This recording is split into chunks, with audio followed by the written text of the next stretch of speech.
Chapter 10. Tales in Tea Boxes.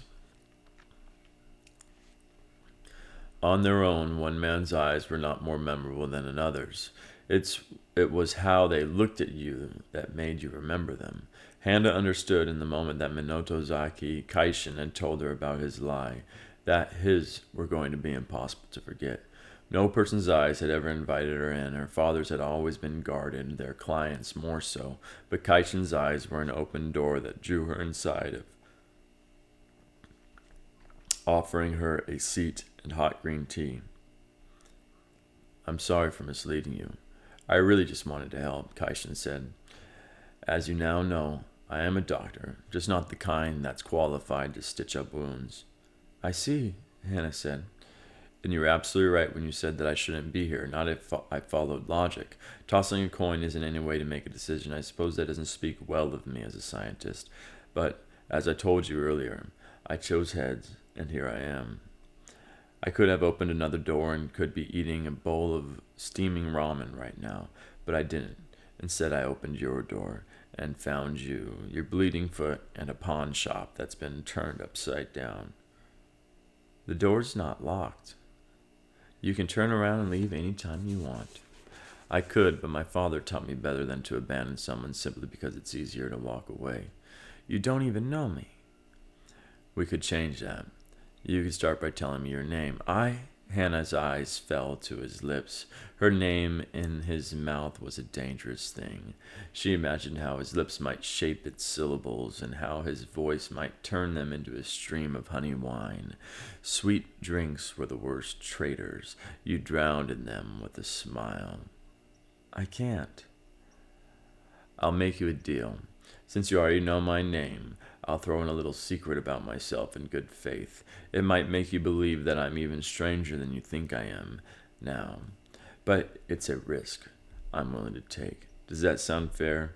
Your name in exchange for something no one else in the entire world knows." "I grew up working in this pawn shop," Hannah said. "You may want to reconsider trying to win any negotiation with me." "I don't care about winning. I want to help, that's all." "And just like that, you have lost," Hannah said. "You've shown me your hand. You might have the advantage of negotiation skills, but all the years I spent in the lab might have taught me a thing or two about observation." Hannah narrowed her eyes at him. "And what have you observed about me? That you haven't decided what to do with me yet. If you really wanted to get rid of me, you would have pushed me out the door by now. Instead, I'm standing here while you try to figure out whether or not my secret is worth it." "You should not be so carefree with your secrets." "You're right," Kaishin said, "but I trust you." Hannah looked away. Had Kaishin been a client, she would have been elated. Instead, the Shikun's shriek tore through her mind. She had allowed Kaishin to step into a world whose dangers he could not even begin to comprehend. To give him her name was to let him take another step closer to her, and all the secrets her door hid. "Perhaps you shouldn't." Kaishin shrugged. "It's only my credibility on my entire reputation." Kaishin shrugged. "It's only my credibility and my entire reputation as a scientist at stake. No big deal." "You are making a miss. Whenever I'm stuck in a problem, I conjure up my mentor Ramesh to help me work it out at an imaginary Indonesian restaurant that serves the best nasi goreng and pecel lele. Sometimes we have beer and dessert. They have the most amazing—" "Hannah," she sighed and closed her eyes. "My name is Hannah. Hannah Flowers," he said, translating her name into a language Hannah did not understand. "I hope that I pronounce it correctly. My Japanese is a bit rusty, I'm sorry." Hannah nodded. She had never heard her name spoken with greater care.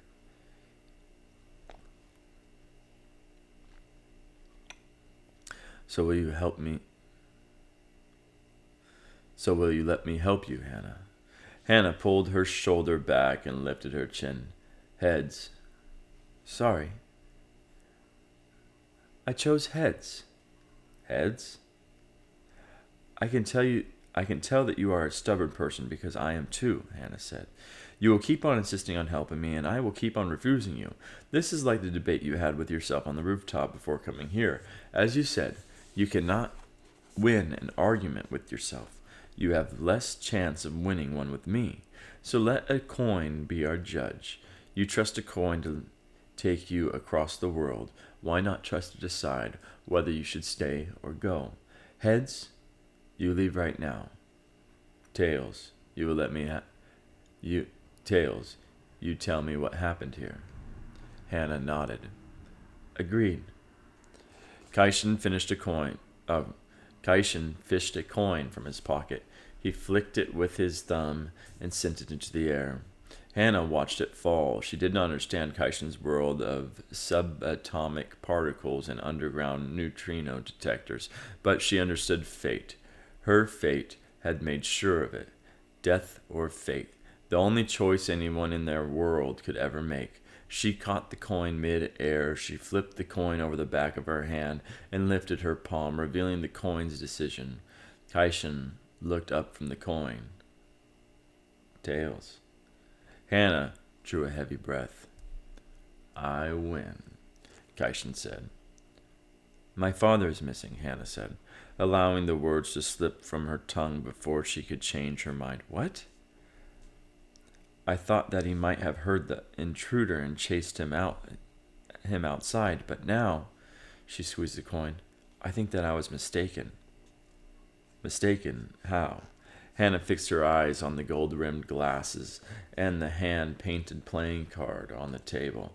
I suspect that my father set all this up to look like a theft.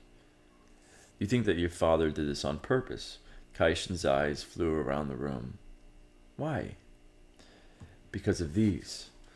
Hannah picked up her mother's glasses and Toshio's playing card and a childhood spent searching for tea boxes.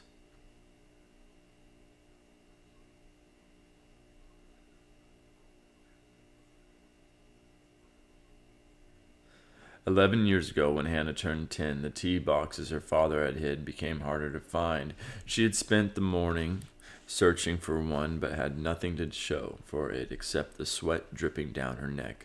Toshio's clues had sent her up and down the stairs, in and out of her bedroom, and through the kitchen thrice. The latest led her to their dining table. She scanned the deck of playing cards laid on it. Her father's Hanafuda deck was a set of 48 hand-painted cards that were divided into the 12 months of the years.